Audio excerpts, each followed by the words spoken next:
मैं आजाद सर, आपका अपना YouTube चैनल आर्ट्स बाय आजाद सर में स्वागत है। दोस्तों, आज हम लोग बात करने जा रहे हैं चैप्टर नंबर 1, जिसका नाम है दो ध्रुवीयता का अंत, क्लास 12 यानी पॉलिटिकल साइंस का फर्स्ट बुक, फर्स्ट चैप्टर। इसी की चर्चा हम लोग कर रहे हैं।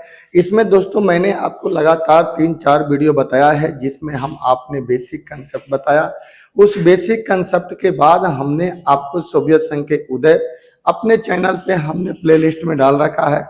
उसके बाद सोवियत संघ के उदय के बाद हमने उसमें आपको सोवियत प्रणाली के बारे में बताया है, फिर उसकी विशेषताएं बताई है, फिर उसमें हमने कमियां बताई है। और आज दोस्तों हम लोग बात करने जा रहे हैं कि ऐसा क्या वजह था जिसके वजह से जो व्यवस्था लगभग 70 साल चली और उसके बाद उसकी पतन की घोषणा कर दी गई, जिसे हम सोवियत संघ अर्थात यूएसएसआर कहते हैं। तो चलिए दोस्तों, आज हम बात करते हैं कि सोवियत संघ के पतन की घोषणा कैसे होती है और क्या प्रक्रिया रहती है। कहते हैं कि सोवियत संघ के विघटन की घोषणा यानी सोवियत संघ के विघटन की घोषणा कब की गई और कैसे हुआ, इसके बारे में दोस्तों हम जानेंगे। बेसिक कंसेप्ट मैंने आपको पढ़ा रखा है, ठीक है। अगर आप में से कोई आदमी पहली बार वीडियो यानी चैनल पे हमारे आए हैं तो आप इसे सब्सक्राइब जरूर करिएगा और लाइक और दोस्तों के बीच में शेयर जरूर करिएगा। आपको सब्सक्राइब करने में बहुत वक्त नहीं लगता है, बस आपके एक सब्सक्राइब से हमारा मनोबल भी बढ़ता है दोस्तों। तो चलिए हम सबसे पहले बात करते हैं कि सोवियत संघ के विघटन की घोषणा कैसे होती है और क्या क्या कारण था सोवियत संघ के विघटन के पीछे, क्या हुआ क्या नहीं हुआ। देखिए, सबसे पहले बात कर जाती है कि अगर हम बात करें और हम आपसे समझाने की प्रयास करें तो यही वो सोवियत संघ है जिसमें कुल देशों की संख्या दोस्तों कितनी थी। तो कुल देशों की संख्या इसमें 15 थी। 15 देश थे, जिसके अंदर इसमें 4 गणराज्य थे और इन्हीं गणराज्यों के अंदर अलग अलग देश थे और टोटल देश मिलाकर के 15 थे। जिस 15 में से एक जो सबसे प्रमुख था जिसका नाम रूस था, और उस रूस के अंदर 3 गणराज्य थे, एक बेलारूस, रूस और यूक्रेन। ये 3 लोग थे। सबसे पहले इन्हीं लोगों ने सोवियत संघ से अपने आप को निकलने की घोषणा कर दिया। यानी दिसंबर 1991 में बोरिस येल्त्सिन के नेतृत्व में एक व्यक्ति थे जो आगे चल करके रूस के क्या बन गए दोस्तों, यही व्यक्ति आगे चल करके रूस के राष्ट्रपति बने जब रूस में चुनाव हुआ तो सोवियत संघ के विघटन के बाद। तो बोरिस येल्त्सिन के नेतृत्व में यूएसएसआर के 3 बड़े गणराज्य, कितने 3 बड़े गणराज्य, ठीक है दोस्तों, रूस, बेलारूस और यूक्रेन ने सोवियत संघ के विघटन की घोषणा कर दी। यानी ये लोग उसमें से क्या हो गए, निकल गए। हालांकि ये 1990 में ही निकल गए थे। यानी कहने का मतलब आपका ये हुआ कि जो ये 15 देश थे और एक यूनाइटेड थे, इसलिए इसके यूनियन नाम था इसका, सोवियत संघ इसको कहते थे, union of Soviet socialism Republic कहते थे। इसमें से 15 में से 3 लोगों ने अपने आप की घोषणा कर दी कि मैं आज के बाद इसमें नहीं रहूंगा, हम अपने आप को लेकर के अलग चलते हैं। और इसी के बाद ही दोस्तों सोवियत संघ के पतन की घोषणा कर दी गई। अच्छा, तो 3 लोग निकल गए। अब दोस्तों इसमें से बच गए कितने, 12 लोग बच गए। अब जब 12 लोग बच गए, यानी 12 लोग, मेरा कहने का उद्देश्य है दोस्त 12 देश बच गए, 12 देश बच गए, तब जाकर के अब इन्हीं 12 देशों ने मिल करके, मेरे दोस्तों याद रखिएगा, एक संगठन बनाया जिसे हम CIS कहते हैं, कॉमनवेल्थ इंडिपेंडेंस स्टेट के नाम से हम जानते हैं। CIS का इन्होंने गठन किया और आगे CIS आगे बढ़ने का प्रयास करने लगा। तो पहला बात अब क्या हुई, तो सबसे पहले सोवियत संघ से निकलने वाला वो व्यक्ति कौन थे, यानी वो व्यक्ति बोरिस येल्त्सिन के नेतृत्व में 3 गणराज्य बाहर निकल गए, 3 देश निकल गए, जिसमें रूस, बेलारूस और यूक्रेन थे। इसके बाद दोस्तों यहाँ से पतन की घोषणा हो जाती है। दूसरा हमारा आता है कि जब ये 3 लोग निकल गए तो बाकी जो लोग बच गए, जिसके बाद स्वतंत्र राष्ट्रों का राष्ट्रकुल, क्या कहते हैं इसको हम लोग, स्वतंत्र राष्ट्रों का राष्ट्रकुल। याद रखना मेरे भाई, कई बार यहाँ से क्वेश्चन भी पूछे जा सकते हैं, ठीक है, पूछे गए हैं कि CIS का हिंदी में फुल फॉर्म क्या होता है। तो अक्सर हम स्टेट को राज्य समझ लेते हैं, लेकिन नहीं, यहाँ स्टेट को राष्ट्र की बात की गई है। तो स्वतंत्र राष्ट्रों का राष्ट्रकुल, यानी कौन से स्वतंत्र राष्ट्र जो यूएसएसआर के विघटन के बाद 12 लोग अलग हो गए थे, वही लोगों को मिला करके 12 लोगों का एक संगठन बना, जिसे स्वतंत्र राष्ट्रों का राष्ट्रकुल बना, जिसे हम आगे चलकर उसे ही CIS कहा गया, जिसमें कुल सदस्यों की संख्या 12 थी। ये दूसरी पतन की घोषणा के साथ ही परिणाम इसका निकल गया। इसके बाद दोस्तों जो यूएसएसआर था, इस सर का उत्तराधिकारी रूस को बनाया गया। क्या किया गया? किसको बनाया गया? रूस को बनाया गया। किसको बनाया गया दोस्तों? रूस को बनाया, क्योंकि रूस के ही हाथ में सबसे बड़ा चीज था, वही इसके नेतृत्व कर रहा था, वही इसका मेन भी था। तो जब यूएसएसआर का पतन हुआ तो अधिकार किसको दे दिया गया? रूस को दे दिया गया। उसके बाद सुरक्षा परिषद में रूस को क्या किया गया? अस्थायी सदस्यता दे दी गई। अब हमारे दोस्त इस आपके दिमाग में एक ये बात आ रहा होगा कि ये सुरक्षा परिषद क्या होता है। हालांकि इसकी चर्चा हम लोग कब करेंगे? आपको जब हम इसी वीडियो के अकॉर्डिंग धीरे धीरे आगे बढ़ते बढ़ते फर्स्ट बुक के चौथे चैप्टर में पहुंचेंगे, वहां पर हम यूएनओ की बात करेंगे दोस्तों। ठीक है, किसकी बात करेंगे? यूएनओ की बात करेंगे। और जब हम यूएनओ की बात करेंगे तो वहीं पर सुरक्षा परिषद की भी बात आएगी, क्योंकि यूएनओ के 6 अंग होते हैं। कितने अंग होते हैं? 6 अंग होते हैं। उसी 6 अंगों में से एक अंग का नाम क्या है? सुरक्षा परिषद, जिसमें कुल सदस्यों की संख्या कितनी है? 15 है। और इस 15 में से 5 सदस्य अस्थाई और 10 सदस्य अस्थाई होते हैं। इन्हीं 5 सदस्यों में से एक था यूएसएसआर, जिसे उत्तराधिकारी के तौर पर रूस को मिला, और यही 5 देश आज भी उसमें अस्थाई सदस्य के रूप में रहते हैं। बाकी जो 10 देश हैं उनको हर 2 साल पर रिटायरमेंट होती है और नए दूसरे व्यक्ति 2 साल के लिए वहां पर चुन लिए जाते हैं। अभी तक भारत यूएनओ का अस्थायी तौर पर 8 बार सदस्य बन चुका है। कितनी बार भारत बन चुका है दोस्तों? 8 बार बन चुका है, याद रखिएगा। तो ये आपको क्या मिला? सोवियत संघ के विघटन की घोषणा इस आधार पर की गई, जिसमें हमने आपको 4 पॉइंट्स पढ़ा। इसके बाद दोस्तों आता है कम्युनिस्ट पार्टी को प्रतिबंधित कर दिया गया। क्या किया गया? कम्युनिस्ट पार्टी को प्रतिबंधित कर दिया गया। क्या कर दिया गया दोस्तों? कम्युनिस्ट पार्टी पर प्रतिबंध लगा दिया गया, क्योंकि उसी पार्टी की वजह से सारी मामला हुई, क्योंकि उसे एकाधिकार बहुत ज्यादा मिल गया था। इसके साथ ही यूएसएसआर खत्म हो गया और 1991 में दूसरी दुनिया का भी अंत हो गया। निश्चित तौर पे अंत होगा, इसमें कोई कहने की बहुत बड़ी बात नहीं है कि यूएसएसआर का अंत कैसे नहीं हुआ। घोषणा तो कर ही दी गई, क्योंकि जब 91 में खुद यूएसएसआर खत्म हो गया, जब ये दोस्तों खत्म हो गया, तो अब बताइए क्या जो दूसरी दुनिया थी वो दूसरी दुनिया अब रह पाएगी? दूसरी दुनिया रह पाएगी?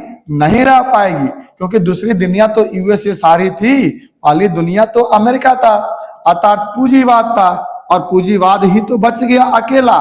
खत्म कौन हो गया? खत्म तो हो गया यूएसएसआर, और उसके खत्म होने के साथ ही इसकी घोषणा कर दी गई कि अब ये खत्म हो गया।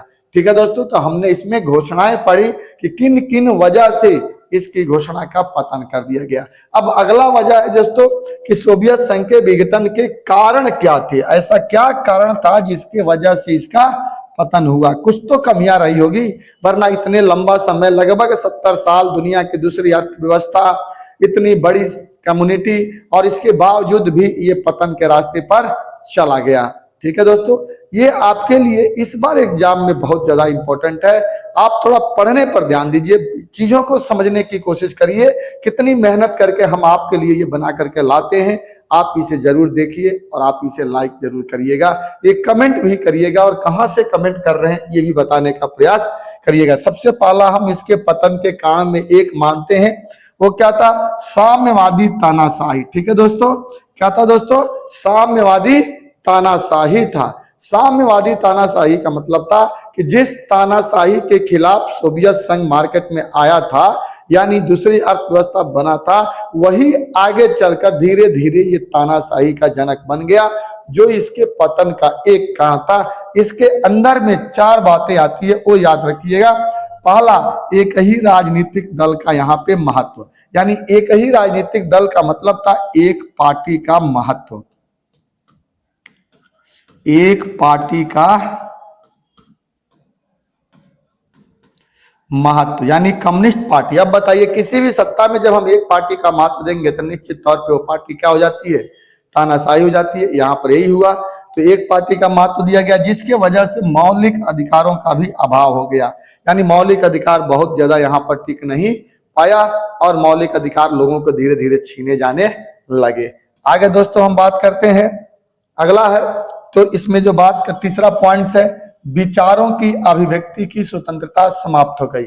लोगों को जो बोलने की आजादी दी गई थी, वो आजादी पर क्या हो गया, प्रतिबंध लग गया। इसके साथ ही लोगों की शासन में भागीदारी कम हो गई। अब बताइए, जब एक पार्टी होगी और वही पार्टी लंबे समय तक रहेगी तो उसी से जुड़े हुए आम पब्लिक भी तो उसी में रहेंगे, उस पार्टी से ही जुड़े हुए रहेंगे, तो फिर आम पब्लिक यानी दूसरा जो व्यक्ति है उसको कहां से मिलेगा अधिकार, उसको तो नहीं मिलेगा चुनाव लड़ने का। और एक ही आदमी बार बार चुनाव लड़ेगा, बार बार वही जीतेगा, तो दूसरे का भी तो हिम्मत होनी चाहिए, दूसरे का भी तो होना चाहिए कि वो भी आएगा। लेकिन ऐसा नहीं था, तो लोगों को शासन में भागीदारी नहीं हुई, इसलिए लोग नाराज हो गए और परिणाम ये निकला कि लोकतंत्र की लोगों ने क्या किया, मांग करने लगे। हालांकि लोकतंत्र को लेकर के ही आई थी ये पार्टी, लेकिन बीच में तानाशाही हो गई और तानाशाही का नतीजा निकला कि लोगों ने लोकतंत्र की मांग करना शुरू कर दी दोस्तों, ठीक है। तो इसलिए लोकतंत्र की डिमांड लोगों के बीच में होने लगी। तो अब ये पतन की बात हुई, जब लोकतंत्र की मांग होगी तो पतन होगा। दूसरा सबसे महत्वपूर्ण इसका कारण था गिरती हुई अर्थव्यवस्था। अब लगातार अर्थव्यवस्था गिर रही, लेकिन यूएसएसआर हमेशा अपने आप को बेहतर बताने का प्रयास करता रहा, अपने नागरिकों को झूठ बोलता रहा, और जब पतन हो गया तो पूरी तरह से हाथ खड़ा कर दिया। यानी एक पाला कहा था, लगातार जीडीपी में गिरावट, 1970 के दशक में कमजोर स्थिति हो गई। कृषि और औद्योगिक उत्पादन दोनों में ही क्या होने लगा, कमी आने लगी, यानी कृषि का भी नुकसान हुआ और औद्योगिक ढांचे भी धीरे धीरे क्या होने लगे, लड़खड़ाने लगे, क्योंकि पैसे थे नहीं। पैसा तो इन्होंने सारा का सारा अंतरिक्ष में और अन्य चीजों में क्या कर दिया था, खत्म कर दिया, जिससे इसके ऊपर भारी बोझ पड़ना शुरू हो गया। अगला है दोस्तों, पतन का कारण क्या बना, तो साम्यवादी देशों की आर्थिक और सैन्य मदद। जो भी साम्यवादी देश थे दोस्तों, उनको इन्होंने क्या किया, मदद किया, और ऐसा होता ही रहा। जैसे में कोरिया कोरिया संकट, कोरिया के समय में कोरिया को इन्होंने मदद किया, वियतनाम का मदद किया, चीनी क्रांति में चीनी का मदद किया, और सबसे ज्यादा तो नुकसान इसको किसने डाला, अफगान संकट, जो 1979 में ये घटना घटित हुई, जिसमें लगभग 60 अरब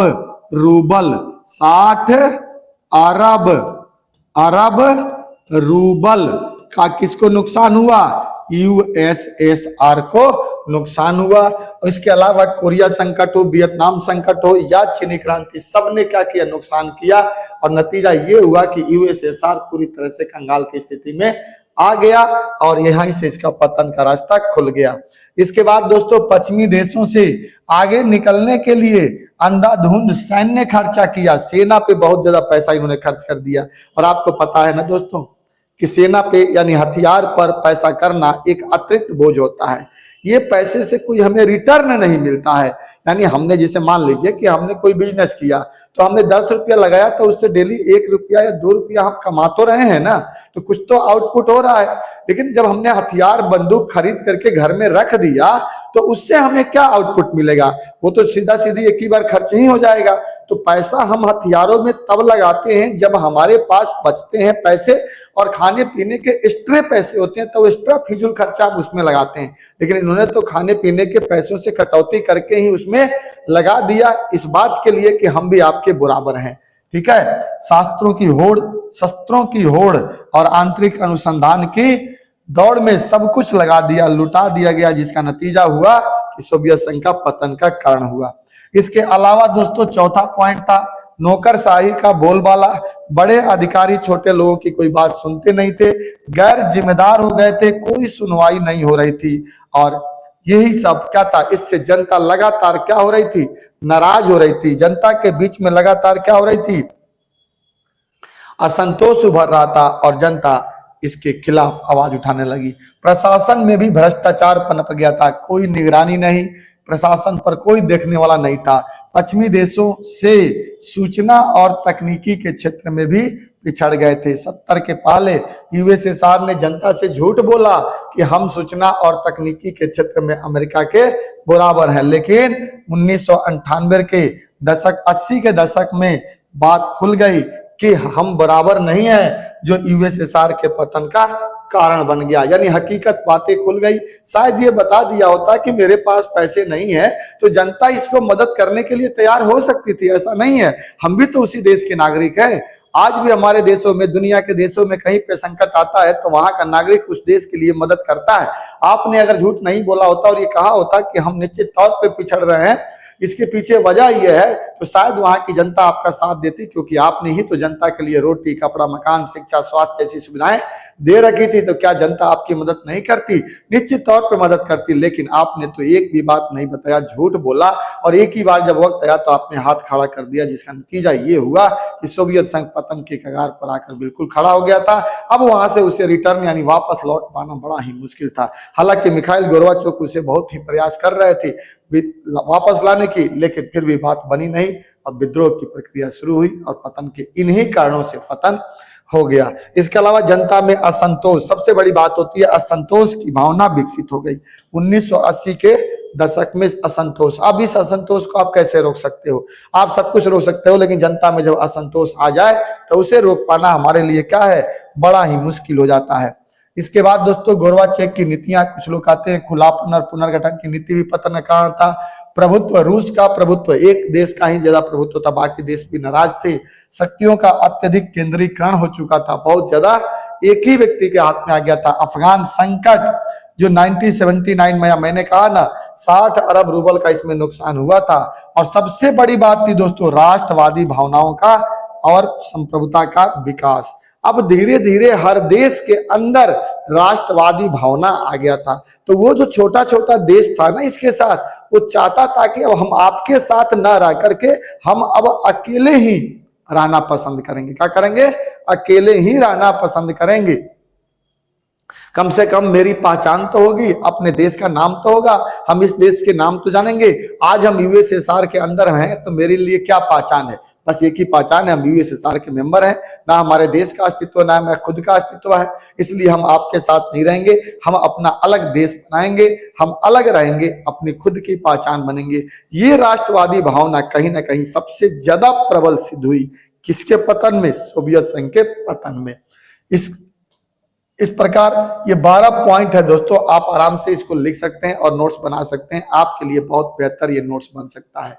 इसके अलावा दोस्तों उपरोक्त कारण ही यूएसएसआर के पतन का महत्वपूर्ण कारण माना जाता है और यहीं से यूएसएसआर का पतन हो गया। तो दोस्तों मैंने अभी तक आपके एक इंट्रोडक्शन का वीडियो बनाया था। इसके बाद हमने आपको पढ़ाया सोवियत संघ क्या होता है, सोवियत प्रणाली क्या होती है, सोवियत संघ की विशेषता क्या होती है, सोवियत संघ की कमियां क्या थी, फिर उसकी घोषणा का पतन क्या हुआ, फिर उसकी घोषणा के उसके पतन के कारण क्या थे। अब दोस्तों इसमें एक बचा जिसका नाम था, इसका परिणाम क्या निकला, हम अगले वीडियो में इसकी चर्चा करेंगे।